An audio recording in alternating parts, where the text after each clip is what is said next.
Join the Wide Whale team May 9th at 3 p.m. Eastern for part 1 of our 3-part virtual event series, Voice of the Resident, where we will look at the tour and move-in lifecycle stages. We've built a data set of 400,000 Google reviews from residents of hundreds of top multifamily groups, including the NMHC Top 50. Using AI and topic sentiment analysis, get a unique perspective on resident preferences. Go to widewhale.com/data to sign up or find it on the revised community. That's widewhale.com/data. Do you want to know how to conquer fear? I think you do. I think everybody wants to know how to conquer fear.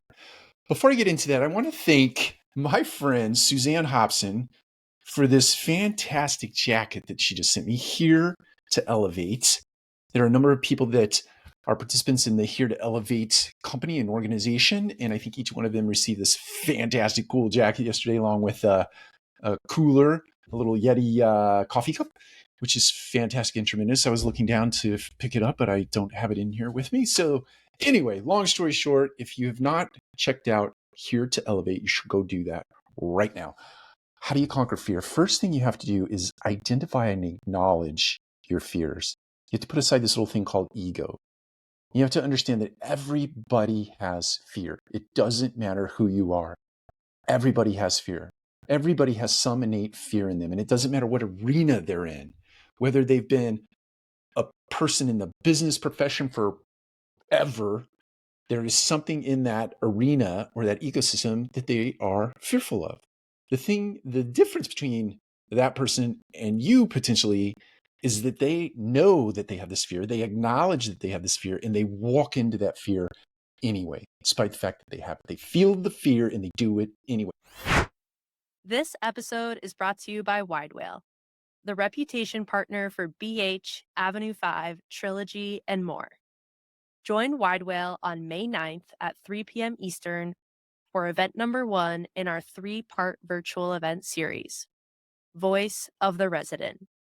We will be looking at in-depth topic and sentiment analysis from 400,000 Google reviews from residents of the largest multifamily groups, including the NMHC Top 50.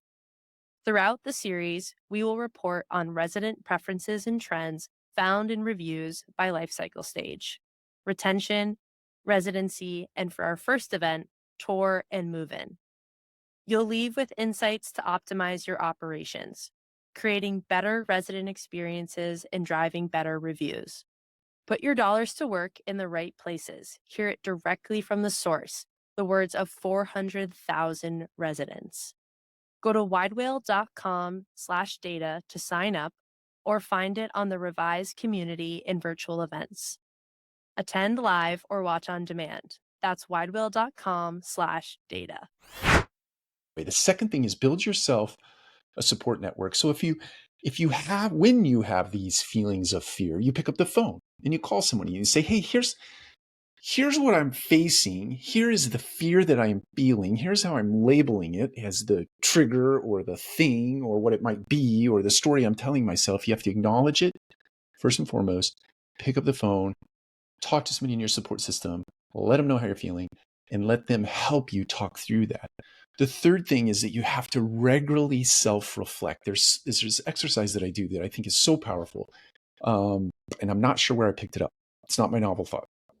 But every day at the end of the day, I pull out my journal and I write down this question: what did I learn today? And more times than not, those things that I learned during the day were things that I was fearful of, things that I was afraid to do, or I was afraid to make a decision about. I was just afraid. In some way, shape, or form, it's related to fear. So 365 days a year, I have answers to this question of what did I learn today? And many times I'm identifying these fears. Punchline, it's my method of self-reflection. And that is how you set yourself apart. That's how you start to deal with what could be rational caution versus a full-blown intentional fear, or irrational fear, rather. It's how you distinguish between the two, because sometimes fear is there for a reason. It's there for a good reason. It's there to protect you from real downside in your life. But sometimes that turns into irrational fear, which turns into inaction, which turns into disappointment and frustration, etc. So That is my encouragement to you today. Take care. We'll talk to you again soon.